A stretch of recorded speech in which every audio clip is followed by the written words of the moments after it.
Honkai Star Rail best DPS characters ranked. Now, we have looked through some blog posts, some internet writings here on the channel before, and it's been a mixed bag of response, I'll say. But this article right here by Nada Nabila, sorry if I'm saying that wrong, updated 2 days ago. We are smack dab in the middle of 2.1 first half with Acheron. So I'm assuming that Acheron will be on this list somewhere. But we're also doing this over at twitch.tv/nixirl with our lovely community here. Chat, I'd love for you guys to put who you think the top 3 DPSers are going to be, and then we will see if in the future you guys were correct. Now, my personal prediction is that the top 3 will be some ranking, some ordering that includes Acheron, DHIL, and Jingliu.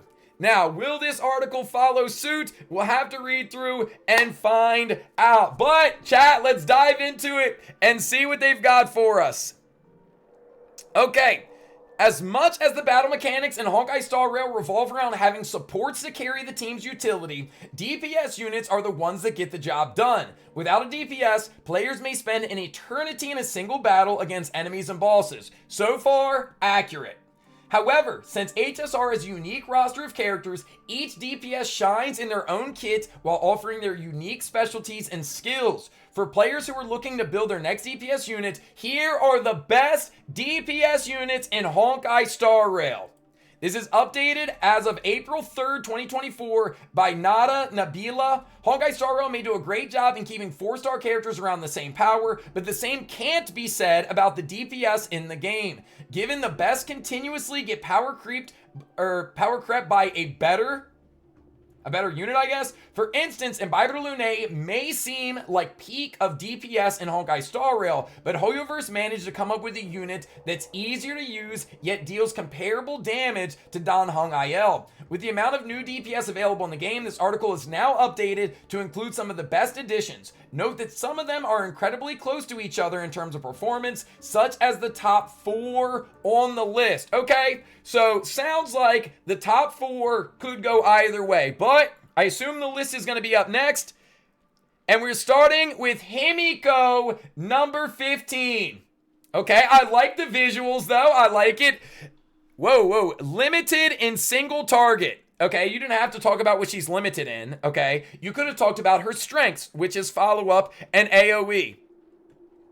The Navigator of Follow-Up Attacks, Himiko, is a strong erudition character in HSR. Himiko's talent allows players to benefit from inflicting weakness break on enemies by continuously attacking all enemies and dealing fire damage. Himiko is also capable of dealing one of the highest AoE damage in Honkai Star Rail with her ultimate.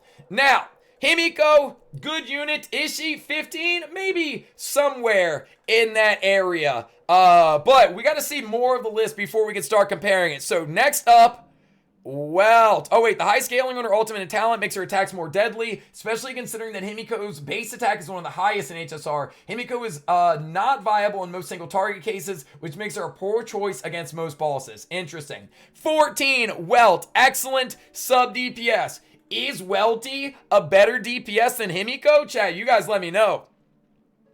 What are we saying about Papa Welt? Great damage dealer, sub DPS support. His skill is a bounce type beat that can hit one enemy multiple times if there's only one of them, like a boss, which makes him a great toughness breaker. It also has a chance to slow the target. Meanwhile, Welt's ultimate deals AoE damage to enemies with a 100% base chance of imprisoning them. Imprisoning an enemy reduces their speed by 10%, delays their action by 32 at ultimate level 1.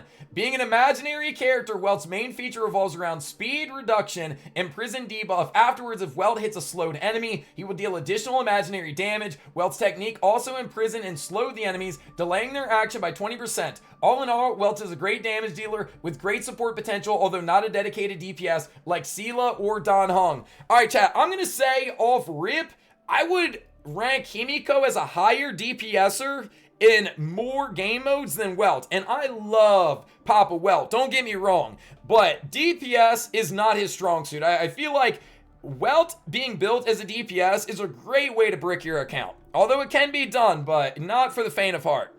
Next up, everybody's fave. They're doing him so dirty. Overshadowed by Jingliu. That's so crazy.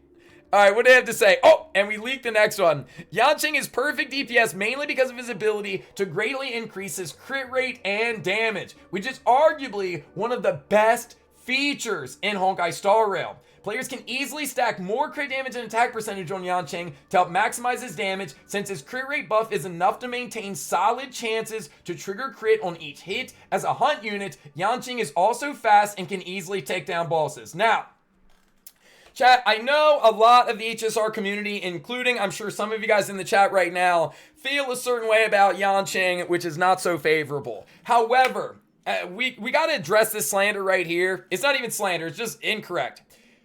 Yanqing does get a 60% crit rate boost, but it only lasts one turn, and it can't be triggered again until the ultimate goes off again. This has got to be like one of the things that I like the least about people talking about Yanqing is people will argue that you can have a low crit rate on Yanqing and it's fine because that's 60% boost. It's so minimal. The only crit rate boost you can count on, I think, comes from like his talent while Soul Steel Sync is active. He gets like 12 or 15. Count on that. Do not count on the 60. Yanqing, is he overly slandered? I think so, yes. Is he the 13th best DPS? I don't know, maybe, but a little bit of misnomer right here, I'll say. All right, next up, Clara, who honestly, Clara, underrated. If you're running Tin Yun and or Signature Lycone, but otherwise build more than 20 crit rate, yeah, at least that. Clara, protective and offensive. They should have just titled it Svarog. It's not enough for Svarog to devastate enemies that attack Clara. It'll also mark them with Mark of Counter ability. After that, when players cast Clara's skill, Svarog will inflict double the damage to these enemies, truly punishing them for laying hands on Clara. As a destruction path unit, Clara is a very defensive unit that can effectively protect her team while dealing decent damage in Honkai Star Rail. I think she's underrated. Will there be characters that are actually higher on the list that shouldn't be? I guess we'll have to wait and see. Chad, do you think 12 is the right slot, or is it a little low? I don't know. Topaz and Numby at number 11. Follow-up DPS and support, which honestly I'll say is like pretty accurate. Topaz at 11. Oh. Unlike Himiko, Jinyuan, and Dr. Ratio, who are dedicated DPSs, Topaz actually doubles as a follow-up attack support. With her Trotter Numby, Topaz can place a debuff on the enemy, which causes them to take more follow-up attack damage. This even extends to her Light Cone, where she plants a debuff that causes opponents to take more damage, not just for a follow-up attack.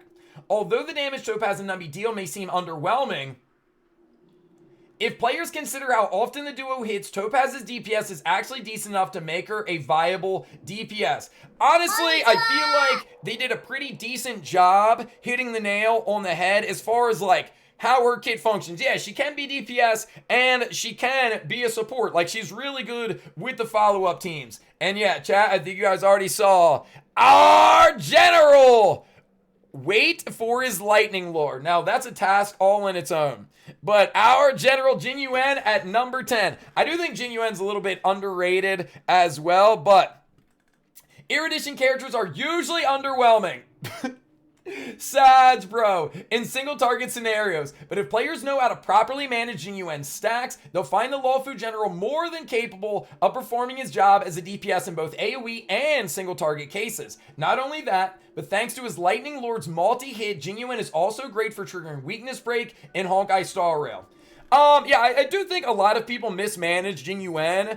Is he the 10th DPS? I'd say he's in this ballpark. So far, chat, I'd say the biggest swap is if we're going to consider Welt a DPS, he's probably got to be at the bottom of the list. And I do think Clara is probably a more consistent DPS than anybody we have seen thus far, but I don't think the list is crazy so far, okay? We've made it through the first, like, third of the list. Now, we're getting into the top 10. I guess Jinyuan was in the top 10, but here we go. All right, next up. Oh, wait. Dr. Ratio. Sadly, although Lightning Lord excels in single target, the same can't be said about his skill in ultimate. Without a horde of enemies, the damage from these two hits can be rather underwhelming. Okay, well, we didn't need to shit on him anymore. Number 9, Ratio. All right, let's see it. Oh my, bro, these ads in the middle are completely ruining the suspense here. Dr. Ratio may be another free character in Honkai Star Rail, but that doesn't mean he's underwhelming in his kit. With the correct team composition, Dr. Ratio can continuously trigger his follow-up, dealing large damage without players even noticing it. Now, I will say, Ratio in Pure Fiction is dog water, but in basically everything else, he's fantastic. And as mentioned, he was free, reliable follow-up attacker. I mean, pretty accurate. Kafka at 8. I think you guys are probably going to be the most up in arms about this one so far. Explodes all the DOT. I mean, these mini descriptions are pretty accurate. Kafka is an HSR character that plays around damage over time, damage over turn. Her main feature lies in her skill where she can detonate DOTs on enemies without removing the effect, allowing people to abuse it to deal massive damage easily. Massive damage and number 8 doesn't seem like it goes hand in hand.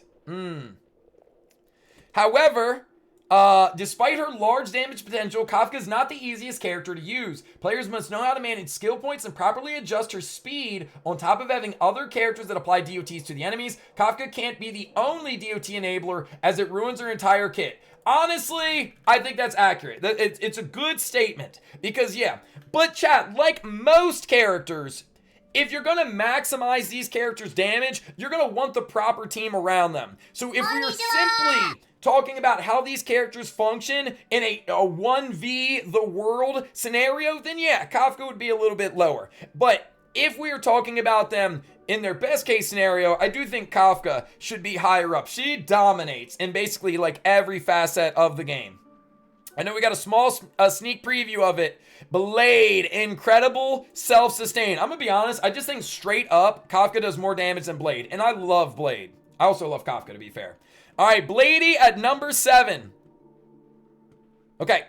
Blade is the best example of how a destruction character should be. He's an excellent AoE hitter, decent against one enemy, and has mind-blowing survivability. Although Blade hits would mostly reduce his HP, his ultimate and follow-up attacks can easily restore them. Besides his self-sustain, large HP stat, and decent damage, Blade is also very efficient in terms of skill points, only needing 1 skill point every 3 turns. If that's not impressive enough, the Stellar Round Hunter also works in a random team and doesn't demand a specific team composition in HSR.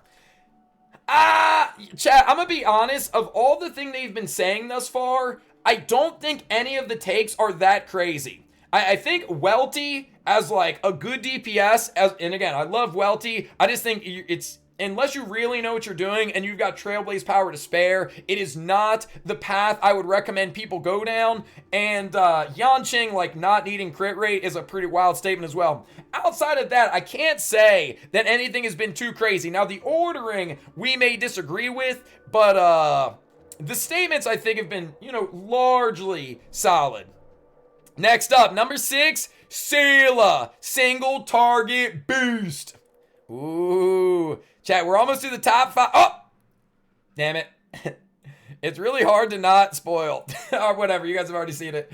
Seele is a single target, one shot, one kill kind of character. What makes her even better is her ability to get another turn every time she takes an enemy down. With this ability and the damage boost she gets from her buff state, Seele becomes a monster unit that can be useful anytime, anywhere in Honkai Star Rail.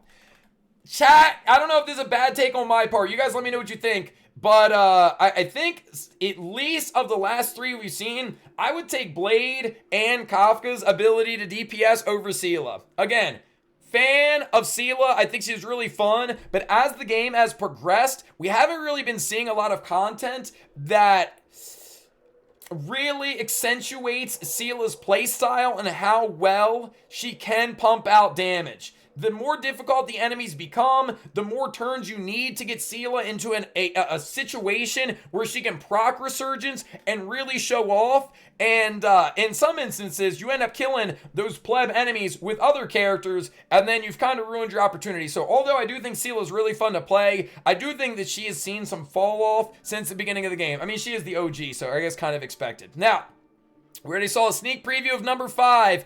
Black Swan, not just a debuffer.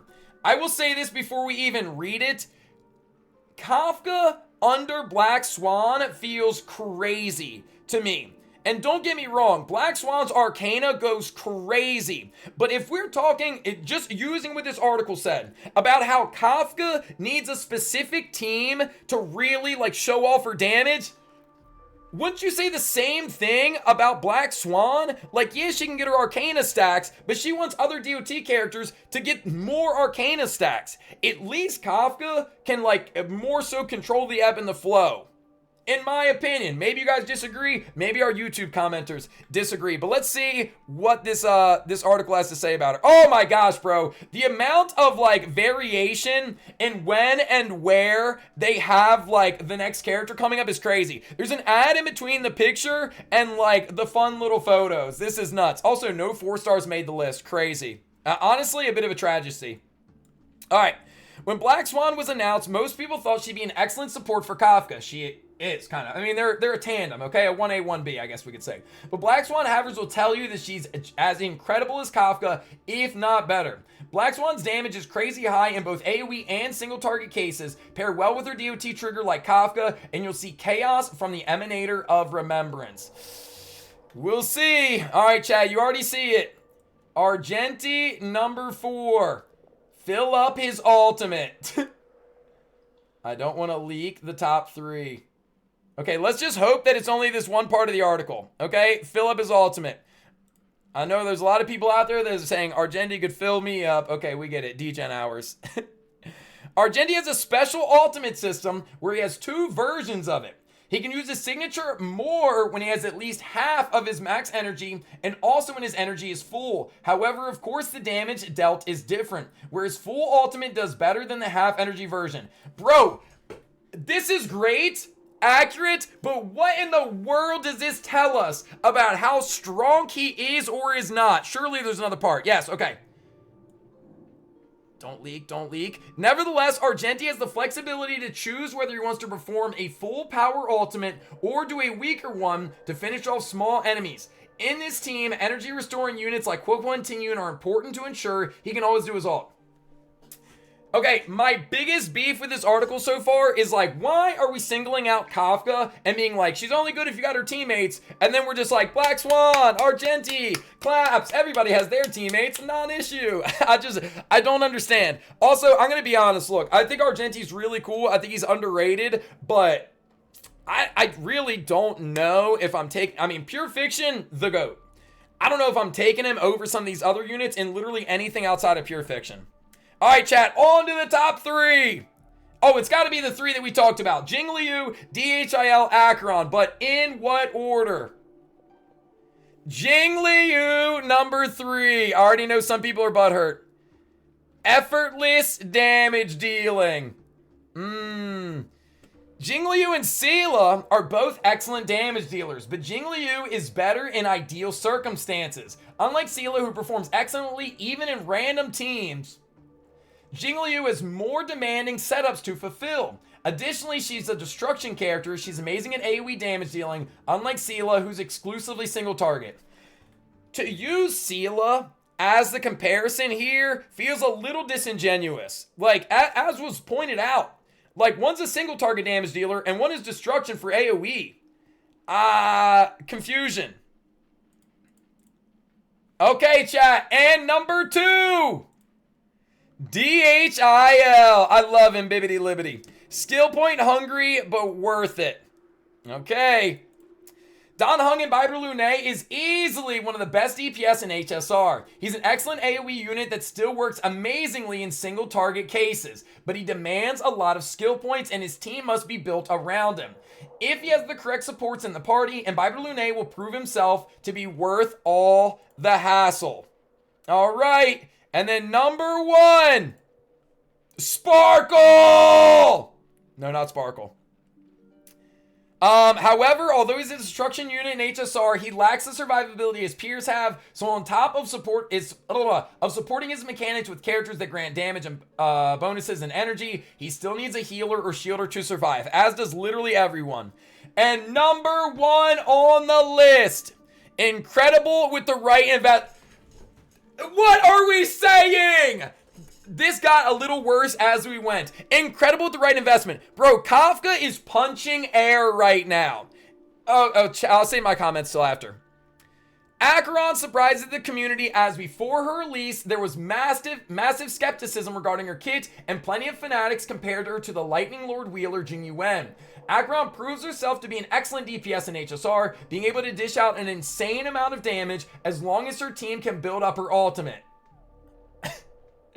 The downside of Acheron, other than her demanding team composition, is that she's reliant on either her light cone or her E2. She is not free-to-play friendly. You literally lost me at the end. You lost me so hard at the end. I don't think your list was that bad. Who wrote this again? Okay, so about the author. Nada Nabila. I don't think the list was all that bad, but the justifications got crazier and crazier as we went. Chat, what do you guys think? I would tell you guys right now, look, I love Imbiber Lune, but if I had to rank, let's just do the top 5. I do think Acheron is incredible, and I don't think that you have to have her light cone or her E2. Okay, that is bot talk right there. I'm gonna give the nod to Jing Liu at number 2 for a lot of the reasons that were mentioned, but also, as I've told you guys many times, I think Jing Liu was the meta-defining character in 1.x. And although I love DHIL, in terms of like ease of use and going hard, I'll give the nod to Jing Liu and then DHIL. So the top 3, I would slightly change the order. Outside of that, chat, am I crazy? I think I would have to put Kafka at number 8. I would drop down probably as number 4. And then for number 5... I don't have Argenti, so I really don't know. Argenti or Blade? I would say Argenti or Blade. But chat, you guys let me know what you think the top deserve to be. If you guys are watching this on YouTube, leave a comment. Let me see y'all's top 5, top 10, top 15. Did any 4 stars get a snub in this list? I think maybe a couple of them probably have a pretty solid argument to make it into the top 15. Maybe not the top 5 or top, 3, but top 15, I feel like we could have seen a 4-star or 2. But yeah, let me know your thoughts, your ideas, your list about this article. And if you haven't already, come check us out on Twitch sometime. Come hang out with the gang. I will have it linked in the bio, twitch.tv/nixirl. If you made it this far, make sure you smash the like button, drop a subscribe, and I'll see you in the next video. Adios!